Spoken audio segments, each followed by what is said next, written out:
Hello everyone, आप सभी साथियों का बहुत बहुत स्वागत है। आप मेरे साथ एक बहुत ही इंपॉर्टेंट इवेंट के लिए जुड़ेंगे, जिसमें मैं आपको बताने वाली हूं कि भाई आपका जो सिलेबस है, आपका टेक का सिलेबस और एनए का सिलेबस किस प्रकार से अलग है। देखो, जब भी आप तैयारी करते हैं, सबसे पहला जो आपका स्टेप होता है, ये होता है सिलेबस को जानना। आपको पता होना चाहिए कि जिस एग्जाम की मैं तैयारी कर रहा हूं, उस एग्जाम के लिए मुझे कौन कौन से सब्जेक्ट पढ़ने हैं। आर्मी की वेबसाइट है, ऑफिशियल वेबसाइट, बहुत क्लियर शब्दों में उसने सिलेबस को डिफाइन कर रखा है। और इससे क्या होगा, इससे जो आप टाइम वेस्ट करेंगे ना फालतू के सब्जेक्ट पढ़ने में, वो आपका बचेगा। बच्चों के माइंड में एक सबसे इंपॉर्टेंट क्वेश्चन आता है, बहुत ज्यादा बच्चे पजल रहते हैं कि अगर मैं टेक की तैयारी करूं तो क्या टेक का सिलेबस अलग है, या फिर मैं एनए की तैयारी करूं नर्सिंग असिस्टेंट की, क्या उसका सिलेबस अलग है।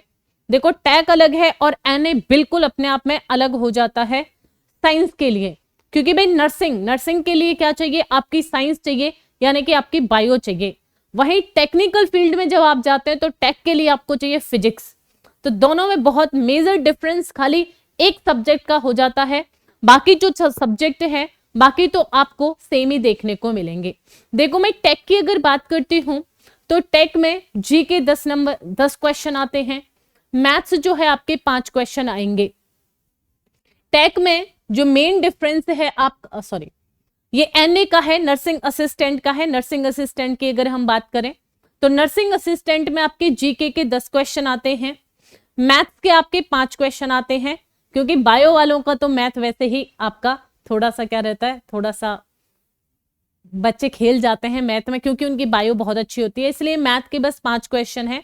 5 क्वेश्चन, इसमें पूरा का पूरा आपका पीसीएम रहेगा। फिजिक्स, केमिस्ट्री, मैथ जो है ये पूरा का पूरा आपको कवर करना है, यानी कि आपको फिजिक्स भी पढ़नी है, बायो भी पढ़नी है, केमिस्ट्री भी पढ़नी है। फिजिक्स के 5 क्वेश्चन आएंगे, बायो के आपके 15 क्वेश्चन है, और केमिस्ट्री के जो है, केमिस्ट्री के भी आपके 15 क्वेश्चन है। ये एनए वाले साथियों के लिए है। तो अगर आप एनए की तैयारी कर रहे हैं, आप अपनी बायो, आप अपनी केमिस्ट्री और इसके साथ जो जीके है, इन पे बहुत ज्यादा फोकस्ड रहिएगा। सबसे ज्यादा तो साइंस, क्योंकि जीके इनके कंपैरिजन में फिर भी आपको इजी लगेगी। ये 3 सब्जेक्ट जो है आपके लिए इसमें पिलर रहेंगे। अगर ये आपने अच्छे से कर लिए तो भाई सिलेक्शन आपका बहुत अच्छे मार्क्स से हो जाएगा, बहुत अच्छा आप स्कोर करेंगे। ठीक है, वही हम बात करें जो टेक वालों का सिलेबस है। टेक में क्या है भाई, टेक में रीजनिंग आपसे पूछेगा, रीजनिंग के 10 क्वेश्चन हैं। वही मैथ्स आपसे पूछेगा, मैथ के 15 क्वेश्चन हैं। यहां पर साइंस की अगर बात करें तो साइंस में आपसे फिजिक्स और केमिस्ट्री ही पूछेगा। बायो जो है, बायो इसमें नहीं पूछी जाती है। तो देखो, ये रहा मेन डिफरेंस भाई। जहां एनए में बायो के 15 क्वेश्चन थे, यहां बायो का एक भी क्वेश्चन नहीं है, बायो इसमें दी ही नहीं है। टेक वाले साथियों को फिजिक्स पढ़ना है, केमिस्ट्री पढ़नी है,